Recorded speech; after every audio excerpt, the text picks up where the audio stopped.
Hello friends, welcome to my channel spice of life. இன்னைக்கு கிருஷ்ண கதையில அத்தியாயம் 15 பார்க்க போறோம். வாங்க கதையை கேட்கலாம். அத்தியாயம் 15, தேனுகாசுர வதம். இவ்வாறாக ஸ்ரீ கிருஷ்ணர் தம் மூத்த சகோதரனான பலராமருடன் கௌமார எனும் குழந்தை பருவத்தை கடந்து 6 முதல் 10 வயது வரையிலான பௌகண்ட பருவத்தில் அடியெடுத்து வைத்தார். அப்போது 5 வயதை கடந்த சிறுவர்களிடம் பசுக்களின் பொறுப்பை ஒப்படைப்பதென கோபாலர்கள் தீர்மானித்தார்கள். பசுக்களின் பொறுப்பை ஏற்ற கிருஷ்ணரும் பலராமரும் பிருந்தாவனத்தில் வலம் வந்து தம் காலடி சுவடுகளால் அப்பூமியை புனிதப்படுத்தினார்கள். பலராமரும் ஆயர்குல சிறுவர்களும் புடைசூழ மலர்களும் காய் கனிகளும் மேய்ச்சல் புல்லும் நிறைந்த பிருந்தாவனத்தில் கிருஷ்ணர் தம் புல்லாங்குழலை இசைத்தபடி பசுக்களை நடத்தி பவனி வந்தார். புனித பக்தனின் மனம் போல் தெளிவு பெற்றிருந்த பிருந்தாவனத்தில் தேனீக்களும் மலர்களும் கனிகளும் நிறைந்து காணப்பட்டன. பறவைகள் கீதம் இசைத்தன. கலப்பை எல்லாம் போக்க வல்ல தெல்லிய நீர் நிரம்பிய ஏரிகள் காணப்பட்டன. உடலுக்கும் உள்ளத்துக்கும் இதமளிக்கும் நறுமணம் கலந்த மெல்லிய காற்று வீசியது. வனம் சென்ற கிருஷ்ணர் தன் நண்பர்களுடனும் பலராமனுடனும் அங்கு நிலவிய இனிய சூழலை பூரணமாக அனுபவித்தார். பழங்களும் பசுமையான கிளைகளை உடைய மரங்கள் அவற்றின் சுமையை தாங்க முடியாமல் கீழே தாழ்ந்து தரையை தொடுவது போல் நின்றிருந்தது. அவை கிருஷ்ணரின் பாத கமலங்களை தொட்டு வணங்குவது போல் தோன்றியது. மரங்களும் பழங்களும் மலர்களும் நடந்து கொண்ட விதத்தை கண்டு திருப்தி அடைந்த கிருஷ்ணர் புன்னகை பூத்ததால் அவைகளின் விருப்பங்கள் நிறைவேறின. பின்னர் கிருஷ்ணர் தம் மூத்த சகோதரனான பலராமனிடம் பின்வருமாறு பேசினார். அன்புள்ள அண்ணா, நீர் எங்களை விட உயர்ந்தவர். உமது பாத கமலங்களை தேவர்கள் வணங்குகிறார்கள். பழங்கள் நிறைந்த இம்மரங்களை பாருங்கள். உமது பாத கமலங்களை வணங்குவதற்காக அவை குனிந்து நிற்கின்றன. மரநிலையாகிய இருளில் இருந்து விடுபட அவை முயற்சிப்பது போல் தோன்றுகிறது. உண்மையில் விருந்தாவனத்தில் வளர்ந்துள்ள மரங்கள் சாதாரண உயிர்வாளிகள் அல்ல. அவை தங்கள் கடந்த வாழ்வில் அருவ தத்துவத்தை ஏற்றுக்கொண்டிருந்ததால் இப்போது அசைவற்ற உயர்நிலையை ஏற்றுக்கொள்ள வேண்டியதாகிறது. ஆனால் இப்போது அவை விருந்தாவனத்தில் உம்மை காணும் வாய்ப்பை பெற்றிருப்பதால் உம்மோடு நேரில் பழகுவதன் மூலம் ஆன்மீக வாழ்வில் முன்னேற்றம் காண வேண்டும் என்று அவை பிரார்த்திக்கின்றன. மரங்கள் பொதுவாக அறியாமை எனும் இருளின் குணத்தில் இருக்கும் உயிர்வாளிகள். அருவவாதிகள் அப்படிப்பட்ட இருளில் இருக்கிறார்கள். ஆனால் நீ இருப்பதை பயன்படுத்தி கொண்டு அந்நிலையிலிருந்து விடுபட விரும்புகிறார்கள். உம்மை சுற்றி ரீங்காரமிட்டுக் கொண்டிருக்கும் வண்டுகள் தம் முந்தைய பிறவியில் உமது பக்தர்களாக இருந்திருக்க வேண்டும். உம்மை விட்டு பிரிய அவற்றிற்கு மனமில்லை. ஏனெனில் உம்மை விட சிறந்த அன்பான எஜமானர் அவற்றிற்கு கிடைக்க மாட்டா. நீரே உன்னத ஆதி புருஷனான முழு முதற் கடவுள். அந்த வண்டுகள் உமது புகழை கணந்தோறும் கீர்த்தனம் செய்து பரப்ப முயற்சிக்கின்றன.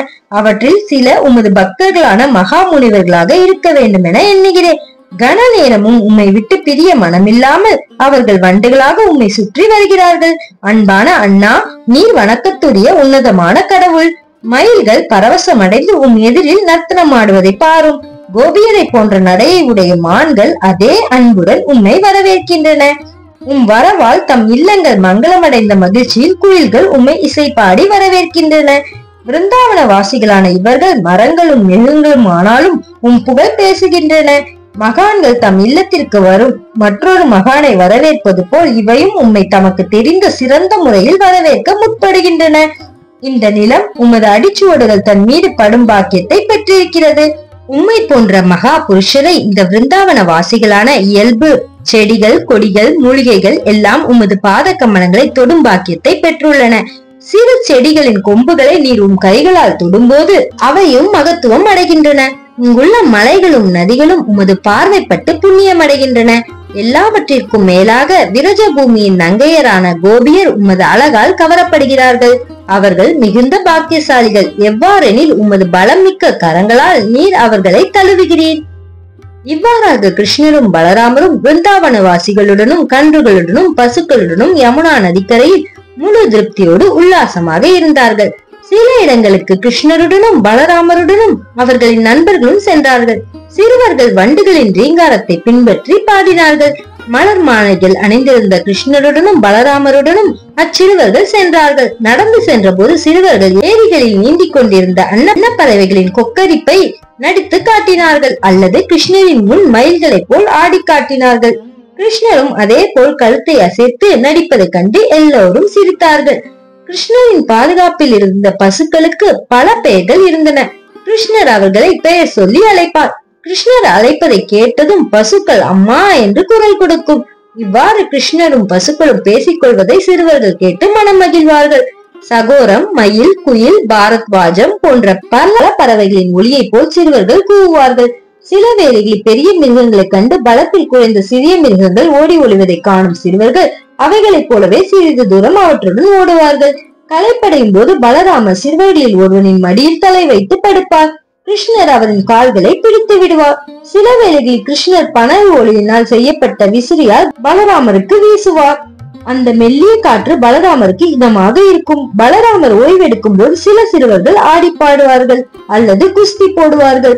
சிறுவர்கள் விளையாடும் போது கிருஷ்ணர் அவர்களுடன் சேர்ந்து அவர்களின் கைகளை பிடித்து கொண்டு சிரித்து மகிழ்ந்து அவர்களின் திறமைகளை புகழ்வார். கிருஷ்ணர் களைப்படையும் போது ஒரு பெரிய மரத்தின் அடியில் ஓய்வெடுப்பார் அல்லது யாதொரு சிறுவனின் மடியிலோ மரத்தடி வேரின் மீதோ தலை வைத்து படுக்கும் போது ஒரு சிறுவன் அவரது கால்களை பிடித்து விடுவான். ஒருவன் விசிறியால் வீசுவான். ஒருவன் இனிய குரலில் பாடி அவரை மகிழ்விப்பான். அப்போது அவரின் களைப்பு நீங்கி போகும். முழுமுத கடவுளாகிய கிருஷ்ணரின் கால்களை லட்சுமி பிடித்து விடுவாள். அப்படிப்பட்ட கிருஷ்ணர் ஆயர்குல சிறுவர்களுள் ஒருவராக அவர்களுடன் தம்மை பகிர்ந்து கொண்டார். அப்போது அவர் தன் உள்ளுரை சக்தியை ஒரு கிராமத்து சிறுவனாக வியாபிக்க செய்திருந்தார். ஆனால் அவர் சிறுவனை போல் தோன்றினாலும் தான் முழுமுதல் கடவுள் என்பதை நிரூபித்த சந்தர்ப்பங்களும் உண்டு. சில மனிதர்கள் தம்மை கடவுள் என்று அறிவித்துக் கொண்டு அப்பாவி மக்களை ஏமாற்றுகிறார்கள். ஆனால் அவர்களால் ஏமாற்றவே முடியும். கடவுளுக்குரிய சக்தியை அவர்களால் காட்ட முடியாது. இவ்வாறு கிருஷ்ணர் மிகுந்த பாக்கியசாலிகளான தம் நண்பர்களிடையே தம் உள்ளுரை சக்தியால் வியாபித்திருந்த போது கடவுளுக்கே உரித்தான அமானுஷ்ய சக்திகளை அவர் காட்டும் மற்றொரு சம்பவம் நடந்தது. ஸ்ரீதாமா, சூபலா, ஸ்தோக கிருஷ்ணர் ஆகிய அவரது நண்பர்கள் கிருஷ்ணரையும் பலராமையும் நோக்கி இவ்வாறு கூறினார்கள். அன்பான பலராமனே, நீர் மிகுந்த சக்தி வாய்ந்தவர். உமது கரங்கள் மிகுந்த பலமுடையவை. அன்பான கிருஷ்ணா, தொல்லை தரும் பல வகையான அரக்கர்களை கொள்வதில் நீர் வல்லவர். இந்த இடத்துக்கு வெகு அருகில் தாளவனம் எனும் ஒரு பெரிய காடு உள்ளது. இந்த காட்டில் பல ஈச்ச மரங்கள் உள்ளன. அவற்றில் பழங்கள் மிகுதியாக உள்ளன. மிகவும் பழுத்த பழங்கள் அவற்றிலிருந்து அவ்வப்போது உதிரும். அது ஒரு நேர்த்தியான இடம். ஆனால் பெரிய அரக்கனான தேனுகாசுரன் அங்கு வசிப்பதால் அங்கு போவது மிகவும் கடினம்.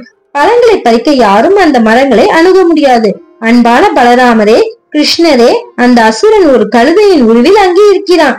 அவனின் நண்பர்களான அசுரர்களும் அதே உருவில் அவனை சுற்றி இருக்கிறார்கள். அவர்கள் எல்லாம் மிகுந்த பலசாலிகள் ஆகையால் அந்த இடத்தை நெருங்குவது மிகவும் கடினமான காரியம். உங்களை தவிர வேறு யாரும் பயமின்றி அங்கு செல்ல முடியாது. அந்த அசுரர்களை கொல்லக்கூடியவர்கள் உங்களை தவிர வேறு யாரும் இல்லை. மிருகங்கள் கூட அங்கு போவதில்லை. பறவைகள் அங்கு உறங்குவதில்லை. அவையெல்லாம் அங்கிருந்து சென்று விட்டன. அங்குள்ள பழங்களில் இருந்து வரும் இனிய மனத்தை மட்டும் யாரும் ரசிக்க முடியும். பழங்களை பறித்து உண்டு அவற்றின் சுவையை அனுபவித்தவர்கள் இதுவரை யாரும் இல்லை. அன்பான கிருஷ்ணரே, உண்மையை சொல்ல போனால் அந்த இனிய மனம் எங்களை மிகவும் ஆகர்ஷிக்கிறது. அன்பான பலராமரே, நாம் எல்லாரும் அங்கு சென்று பழங்களை உண்டு கழிக்கலாம். பழங்களின் நறுமணம் இப்போது எங்கும் பரவி இருக்கிறது. அவற்றை இங்கிருந்தே உங்களால் நுகர முடியவில்லையா? தாம் நெருங்கிய நண்பர்கள் புன்னகையுடன் இவ்வாறு வேண்டுகோள் விடுத்ததை கேட்ட பலராமரும் கிருஷ்ணரும் அவர்களின் விருப்பத்தை பூர்த்தி செய்ய சித்தமாயிருந்தார்கள். எல்லாரும் காட்டை நோக்கி புறப்பட்டார்கள். தாளவனத்தினுள் நுழைந்ததும் பலராமர் யானையின் பலம் கொண்ட தம் கைகளால் மரங்களை பிடித்து உலுக்கினார். இப்படி அவர் மரங்களை அசைத்த போது பழுத்த பழங்கள் கீழே விழுந்தன.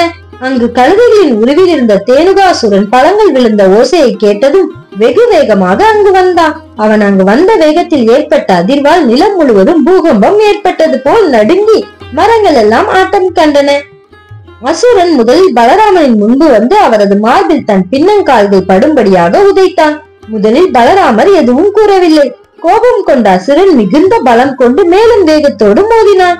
பலராமர் தன் ஒரு கையால் அவனின் பின்னங்கால்களை பிடித்து இம்முறை சுழற்றி அக்கழுதையை மர உச்சிகளை மேல் எறிந்தார். இவ்வாறு பலராமர் அசுரனை சுழற்றிய போது அவன் உயிரிழந்தான். பலராமர் அங்கிருந்த மிகப்பெரிய ஈச்ச மரத்தின் உச்சியில் அசுரனை எறிந்தார். அவனின் பழுவை தாங்க முடியாமல் அம்மரம் மற்ற மரங்களின் மேல் சரிந்து பல மரங்கள் கீழே விழுந்தன. ஒரு பெரும் புயல் காட்டை சூறையாடியது போல் மரங்கள் ஒன்றின் பின் ஒன்றாய் விழுந்தன. கிரகங்களை எல்லாம் தம் கோடிக்கணக்கான தலைகளில் தாங்கி நிற்கும் பலசாலியான அனந்த சேஷன் எனப்படும் முழுமுதல் கடவுளாகிய பலராமர் இவ்வாறு பல பிரதர்சனம் செய்ததில் ஆச்சரியம் எதுவும் இல்லை. 2 நூல் சரடுகள் நெய்யப்பட்ட துணியை தாங்கி நிற்பது போல் பிரபஞ்ச தோற்றம் முழுவதையும் அவர் தாங்கி நிற்கிறார். அசுரன் மரங்களின் மேல் வீசி எறியப்பட்ட பின்பு தேனுகாசுரனின் நண்பர்களும் சகாக்களும் ஒன்று கூடி பலராமனையும் கிருஷ்ணரையும் மிகுந்த பலத்துடன் தாக்கினார்கள். தங்கள் நண்பரின் மரணத்திற்கு பழி வாங்குவதில் அவர்கள் தீவிரமாக இருந்தார்கள். ஆனால் பலராமரும் கிருஷ்ணரும் முன்பு போலவே கழுதைகளின் பின்கால்களை பிடித்து சுழற்றி ஈச்ச மரங்களின் மேல் எரிந்து அவற்றை கொன்றார்கள். கழுதைகளின் சடலங்கள் ஆங்காங்கே விழுந்து கிடந்தது. வினோதமாக காட்சியளித்தது. பல நிறங்களிலான மேகங்கள் மரங்களில் தங்கியிருப்பது போல் தோன்றியது. இந்த மகத்தான சம்பவத்தை பற்றி கேள்விப்பட்ட தேவர்கள் மேல்நிலை கிரகங்களில் இருந்து கிருஷ்ணரின் மீதும் பலராமரின் மீதும் மலர் மாறி பொழிந்தார்கள். தும்பிகள் முழங்கின. தேவர்கள் துதிப்பாடினார்கள். தேவகாசுரன் கொல்லப்பட்ட சில நாட்களுக்கு பிறகு மக்கள் தாளவனத்துக்குள் வந்து பழங்களை சேகரிக்க துவங்கினார்கள். மிருகங்கள் பயமின்றி வந்து அங்கிருந்த நேர்த்தியான புல்லை மேய்ந்தன. சகோதரர்களான கிருஷ்ணர் மற்றும் பலராமரின் இந்த பரமான லீலைகளை கேட்பதாலும் கீர்த்தனம் செய்வதாலும் ஒருவன் பெரும் புண்ணியம் தேடிக்கொள்கிறான். கிருஷ்ணரும் பலராமரும் நண்பர்களும் விருந்தாவன கிராமத்தினுள் பிரவேசித்த போது தம் புல்லாங்குழல்களை இசைத்தார்கள். நண்பர்கள் அவர்கள் காட்டில் நிகழ்த்திய லீலைகளின் அற்புதங்களை புகழ்ந்து பாடினார்கள். திலகங்களினால் அலங்கரிக்கப்பட்டிருந்த அவர்களின் முகங்களில் பசுக்களின் பாதத்தூள் படிந்திருந்தது. கிருஷ்ணரின் தலையை ஒரு மயிலிறகு அலங்கரித்தது. அவரும் பலராமரும் புல்லாங்குழல் இசைத்தார்கள். இளநங்கையரான கோபியர் கிருஷ்ணர் வீடு திரும்பியதை கண்டு மனம் கழித்தார்கள். கிருஷ்ணர் அங்கு இல்லாதிருந்த போது பிருந்தாவனத்தின் கோபியர் எல்லாம் உற்சாகமின்றி இருந்தார்கள். வனத்தில் இருந்த கிருஷ்ணரையும் மேய்ச்சல் நிலங்களில் அவர் பசுக்களை பராமரித்திருந்ததையும் பற்றி எண்ணிக்கொண்டிருந்தார்கள். கிருஷ்ணர் திரும்பி வந்ததை கண்டபோது அவர்களின் கவலை எல்லாம் நீங்கி தாமரை மலரை வண்டுகள் மொய்த்தது போல அவரது முக தாமரையை தம் கண்களால் மொய்த்தார்கள். கிருஷ்ணர் கிராமத்தினுள் வந்தபோது இளநங்கையரான கோபியர்கள் புன்னகைத்து சிரித்தார்கள். பலராமரையும் கிருஷ்ணரையும் அவர்களது அன்பு நிறைந்த அன்னையரான ரோகிணியும் யசோதையும் வரவேற்று அந்நேரத்திற்கான அவர்களின் தேவைகளை பூர்த்தி செய்ய முற்பட்டார்கள். அன்னையர் இருவரும் ஒரே சமயத்தில் தம் பரமான குமாரர்களுக்கு சேவை செய்து அவர்களின் நலன்களை கவனித்துக் கொண்டார்கள். அவர்களை நீராட்டி அவர்களுக்கு ஆடைகள் அணிவித்து மகிழ்ந்தார்கள். கிருஷ்ணருக்கு நீல நிற ஆடைகளும் அணிவிக்கப்பட்டிருந்தன. பல வகையான ஆபரணங்களையும் மலர் மாலைகளையும் அவர்கள் அணிந்திருந்தார்கள். மேய்ச்சல் நிலங்களில் நாள் முழுவதும் உழைத்த களைப்பு நீங்க பெற்று அவர்கள் புத்துணர்வுடன் மிக அழகாக காணப்பட்டார்கள். அவர்களின் அன்னையர் அவர்களுக்கு ருசியுள்ள உணவு வகைகளை பரிமாறினார்கள். அவர்களும் உணவுகளை பிரியமாக சாப்பிட்டார்கள். உணவருந்திய பின் அவர்கள் சுத்தமான மெத்தைகளில் உட்கார வைக்கப்பட்டார்கள். அப்போது அவர்களின் அன்னையர் அவர்களின் லீலைகளை பற்றிய பல பாடல்களை பாடினார்கள். மெத்தையில் அமர்ந்திருந்த அவர்கள் விரைவில் உறங்கி போனார்கள். இவ்வாறு ஆயர்குல சிறுவர்களாக கிருஷ்ணரும் பலராமரும் பிருந்தாவன வாழ்க்கையை ஆயர்குல சிறுவர்களாக அனுபவித்து மகிழ்ந்தார்கள். சில வேளைகளில் கிருஷ்ணர் தம் நண்பர்களுடனும் பலராமருடனும், சில வேளைகளில் தான் மட்டும் நண்பர்களுடனும் யமுனை நதிக்கரையில் கன்றுகளை பராமரிக்க செல்வார். உரிய வேளையில் கோடை காலம் வந்தது. ஒரு நாள் வெளியில் சென்றிருந்த சிறுவர்களுக்கும் பசுக்களுக்கும் மிகுந்த தாகம் எடுத்தது. எல்லாரும் யமுனை நதிக்கு சென்று நீரருந்த தொடங்கினார்கள். ஆனால் நதியின் நீரில் காளியன் என்ற மிகப்பெரிய பாம்பின் விஷம் கலந்திருந்தது. நதியின் நீரில் விஷம் கலந்திருந்ததால் சிறுவர்களும் பசுக்களும் நீரை குடித்தவுடன் பாதிக்கப்பட்டதாக தெரிந்தது. அவர்கள் உடனே கீழே விழுந்து இறந்தவர்களை போல் கிடந்தார்கள். பின்னர் எல்லா உயிர்களின் உயிரான கிருஷ்ணர் தம் கருணை நிறைந்த பார்வையை அவர்கள் மேல் செலுத்தினார். பசுக்களும் சிறுவர்களும் மீண்டும் உணர்வு பெற்று ஒருவரை ஒருவர் ஆச்சரியத்துடன் பார்த்துக் கொண்டார்கள். யமுனையின் நீரை குடித்ததால் இறந்த பின் கிருஷ்ணரின் கருணை நிறைந்த பார்வையால் புத்துயிர் பெற்றதை அவர்கள் புரிந்து கொண்டார்கள். இவ்வாறு யோகேஸ்வர என்று அழைக்கப்பட்ட கிருஷ்ணரின் யோக சக்தியை அவர்கள் அறிய முடிந்தது. பக்தி வேதாந்தர் எழுதிய கிருஷ்ணர் எனும் நூலின் 15வது அத்தியாயமான தேனுகாசுர வதம் இவ்வாறு நிறைவு பெறுகிறது.